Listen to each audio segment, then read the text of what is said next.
Helena Blavatsky a découvert en 1888 une vérité que la science ne comprendra que dans 2 siècles. L'humanité n'est pas l'espèce finale.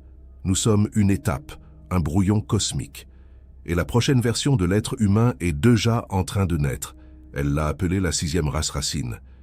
Et les premiers spécimens marchent déjà parmi nous. Vous êtes peut-être l'un d'entre eux sans le savoir. Ce que je vais vous révéler aujourd'hui n'a jamais été dit aussi clairement.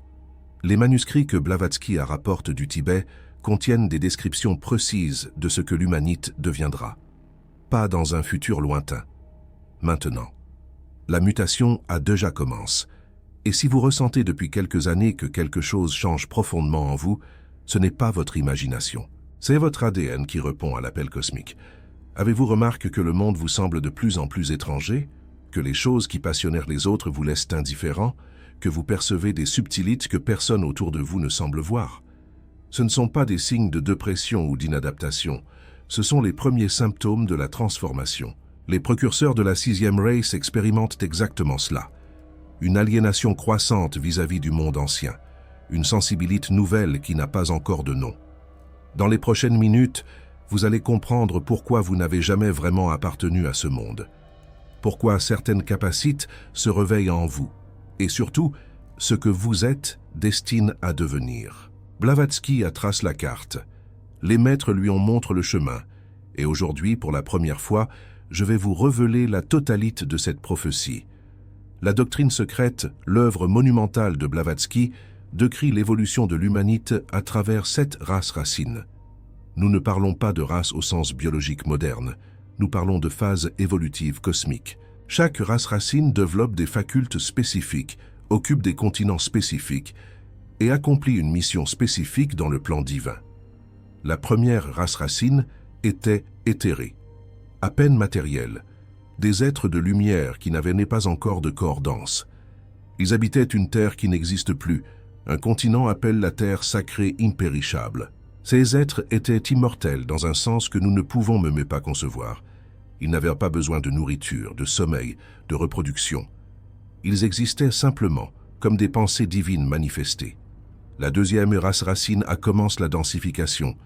Ils habitaient l'Hyperborie, une terre située au pôle Nord quand le pôle Nord était tropical.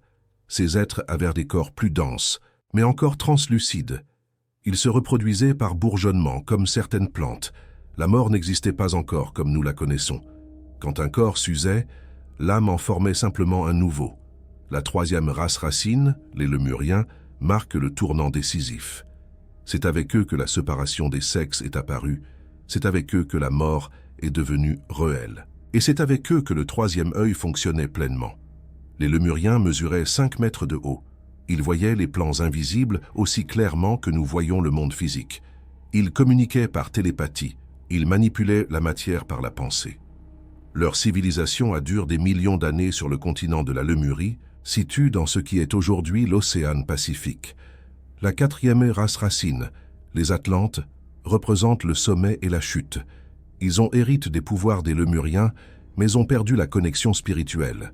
Ils ont développé une technologie avancée, mais l'ont utilisée pour la guerre et la domination. Leur orgueil a provoqué leur destruction. L'Atlantide a sombre il y a environ 12 000 ans, laissant derrière elle les mythes du déluge que toutes les cultures conservent. Nous sommes la 5e race racine. Nous avons développé le mental analytique, la raison, la science. Mais nous avons perdu presque tous les pouvoirs des races précédentes. Notre 3e œil est atrophié. Notre télépathie est réduite à de vagues intuitions. Notre connexion avec les plans supérieurs est presque coupée. Nous sommes la race la plus dense, la plus matérielle, la plus séparée du divin. Mais voici ce que Blavatsky a révélé et que peu de gens comprennent vraiment. La 5e race a atteint son point le plus bas, le fond de la matérialité. Et maintenant, le mouvement s'inverse. L'humanité commence à remonter. Et cette remontée s'appelle la 6e race racine. Les maîtres ascensionnent, ces êtres évoluent qui guident l'humanité depuis des millions d'années. On dit à Blavatsky que la transition vers la 6e race commencerait à la fin du XXe siècle. Nous y sommes. Les premiers spécimens de la nouvelle race naissent depuis les années 1980. Ils sont appelés de différentes façons dans différentes traditions. Enfants indigo, enfants cristal, âmes éveillées, Mais leur nature est la même. Ils portent dans leur ADN les codes de la prochaine étape évolutive, et peut-être êtes-vous l'un d'entre eux. Lorsque Helena Blavatsky a séjourné au Tibet en 1868, elle a été initiée à des connaissances que l'Occident ignorait complètement. Les maîtres Kutumi et Morya lui ont montré des manuscrits vieux de milliers d'années, conservés dans des monastères et souterrains. Ces manuscrits décrivaient non seulement le passé de l'humanité, mais aussi son futur. Le manuscrit le plus étonnant s'appelait « Le livre des nombres chaldines », un texte dont l'original est gardé dans un lieu secret et dont seules des copies fragmentaires circulent. Ce livre contient les prophéties concernant les 7 races racines, y compris des descriptions détaillées de la 6e et de la 7e. Selon ce manuscrit, la 6e race racine posséderait des caractéristiques très spécifiques. Premièrement, la fusion du cœur et du mental. Alors que la 5e race a développé l'intellect au détriment de l'intuition, la 6e race réunira les deux. Ces êtres penseront avec leur cœur et ressentiront avec leur mental. L'aspiration entre émotion et raison disparaîtra. Deuxièmement, la réactivation du 3e œil. Non pas comme chez les Lémuriens, mais d'une façon nouvelle adaptée à notre époque. Les êtres de la 6e race percevront naturellement les auras, les entités, les dimensions parallèles. Ce qui est aujourd'hui considéré comme paranormal sera pour eux parfaitement normal. Troisièmement, la télépathie naturelle. La communication verbale deviendra secondaire. Les êtres de la 6e race pourront transmettre directement leurs pensées, leurs émotions, leurs images mentales. Le mensonge deviendra impossible car les intentions seront transparentes.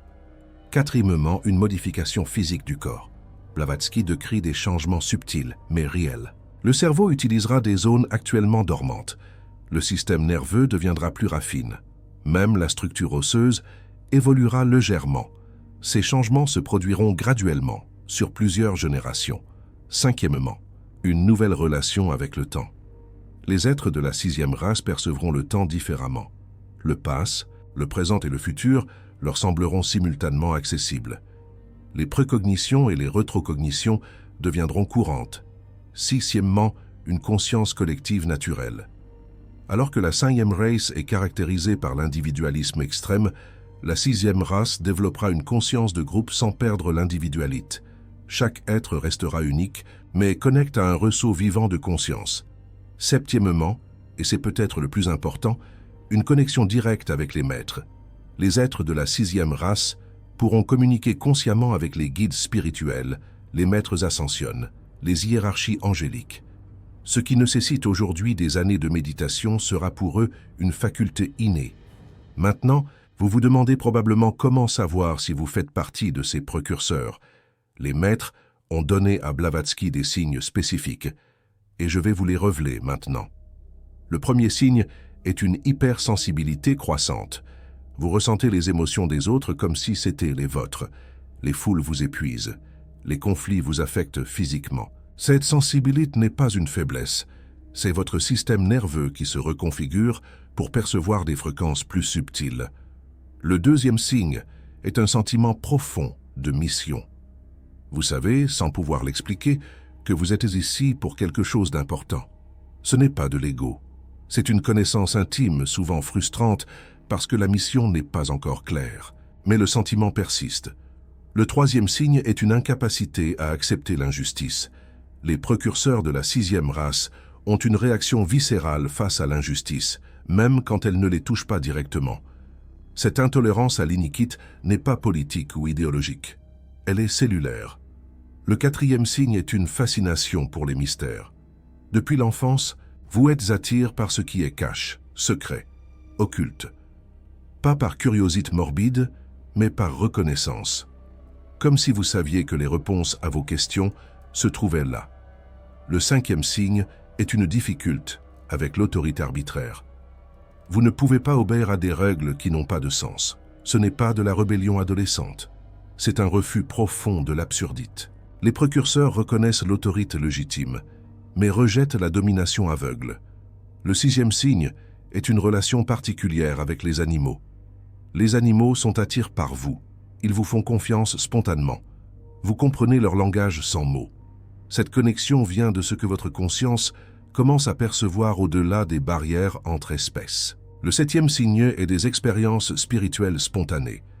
Sans les avoir cherchées, vous avez vécu des moments de conscience élargie, des visions, des sorties de corps, des contacts avec des présences invisibles. Ces expériences vous en marquent, même si vous n'en parlez pas. Si vous vous reconnaissez dans plusieurs de ces signes, vous comprenez maintenant pourquoi vous avez toujours été différent. Ce n'était pas un défaut, c'était une avance. Vous êtes né avant votre temps, portant en vous les semences de ce que l'humanité entière deviendra.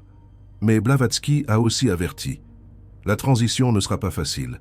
Les précurseurs vivent un tiraillement constant. Une partie d'eux appartient encore à la 5e race, avec ses limitations et ses conditionnements. Une autre partie ressent déjà les appels de la 6e race, avec ses possibilités et ses exigences. Ce tiraillement crée ce que Blavatsky appelle la crise de l'évolution. Cette crise se manifeste souvent par des symptômes que la médecine moderne ne comprend pas.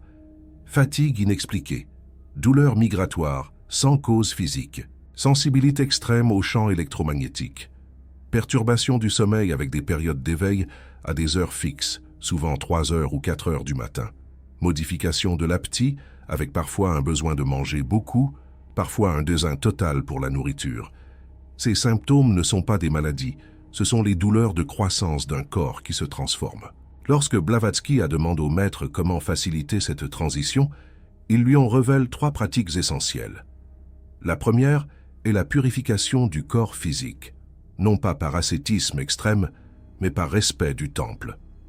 Réduire les substances toxiques, écouter les besoins réels du corps plutôt que les addictions. Le corps des précurseurs a besoin de devenir un canal plus pur pour les énergies supérieures. La deuxième est le développement de la conscience témoin. Observer ses pensées sans s'y identifier, remarquer ses émotions sans se laisser submerger. Cette pratique renforce le lien entre la personnalité temporaire et l'âme immortelle. C'est la clé de l'intégration entre le cœur et le mental.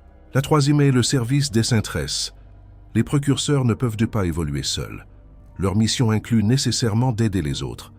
Mais attention, pas le service qui attend une récompense. Le service qui jaillit naturellement de la compassion. Chaque acte de service véritable active des codes dormants dans l'ADN spirituel. Les maîtres ont aussi révélé à Blavatsky que la transition vers la 6e race se produirait différemment selon les individus. Certains passeraient directement, dans cette vie même, à un niveau de conscience correspondant à la nouvelle race. D'autres prépareraient le terrain pour leurs incarnations futures, d'autres encore serviraient de pont, aidant ceux qui hésitent entre l'ancien et le nouveau. Vous vous demandez peut-être quel est votre rôle. La réponse viendra de l'intérieur. Mais je peux vous donner un indice. Si vous sentez une urgence, comme si le temps pressait, vous êtes probablement destiné à éveiller d'autres. Si vous sentez une patience infinie, comme si vous aviez tout le temps du monde, vous êtes probablement destiné à stabiliser les énergies. Si vous oscillez entre les deux, vous êtes probablement un pont. Blavatsky a décrit aussi où émergerait principalement la 6e race. Elle parle de l'Amérique, non pas comme nation politique, mais comme continent. Les nouveaux êtres s'incarneraient massivement dans les 2 Amériques, du nord au sud. Elle a aussi mentionné l'Australie et certaines îles du Pacifique. Ces terres porteraient les premiers noyaux de la nouvelle civilisation. Mais elle a précisé que des précurseurs naîtraient partout, dans tous les pays, dans toutes les cultures, comme des graines dispersées par le vent cosmique. Ces graines se reconnaîtraient entre elles se rassembleraient naturellement, et de leur union naîtraient les premières communautés de la 6e race. Peut-être est-ce pour cela que vous regardez cette vidéo. Peut-être cherchez-vous inconsciemment les vôtres, d'autres âmes qui partagent cette étrange sensation d'être hors du temps, en avance sur leur époque, en attente de quelque chose qui n'a pas encore de nom. Si vous sentez votre cœur battre différemment en entendant ces mots, ce n'est pas une coïncidence. Les précurseurs se reconnaissent entre eux, pas par les mots mais par la vibration. Et en ce moment même, votre vibration répond à un appel que votre mental ne comprend peut-être pas encore. Blavatsky a vécu les dernières années de sa vie dans l'urgence de transmettre ce message. Elle savait que le temps de la 6e race approchait. Elle savait que des millions d'âmes attendaient cette connaissance. Et elle savait que les forces qui s'opposent à l'évolution feraient tout pour empêcher cette transmission. Ces forces existent toujours. Elles opèrent à travers les systèmes qui maintiennent l'humanité dans la peur, la division, l'ignorance. Elle crée des distractions constantes pour empêcher les précurseurs de s'éveiller. Elle ridiculise les connaissances spirituelles. Elles isolent ceux qui commencent à voir, mais elles ont déjà perdu. Parce que l'évolution cosmique ne peut pas être arrêtée. Le plan divin ne peut pas être contrarié indéfiniment. Et les âmes rares, dispersées dans le monde entier, commencent à s'éveiller en masse. Cette vidéo fait partie de cet éveil. Votre présence ici fait partie de cet éveil. Si vous sentez une résonance profonde avec ces paroles, je vous invite à faire quelque chose. Sous cette vidéo, vous verrez un cœur d'or. Le Super Thanks, ce n'est pas un simple bouton. C'est un acte de reconnaissance entre Aimsrares. Blavatsky parlait de la chaîne dorée, un lien invisible qui unit tous les chercheurs de vérité à travers le temps et l'espace.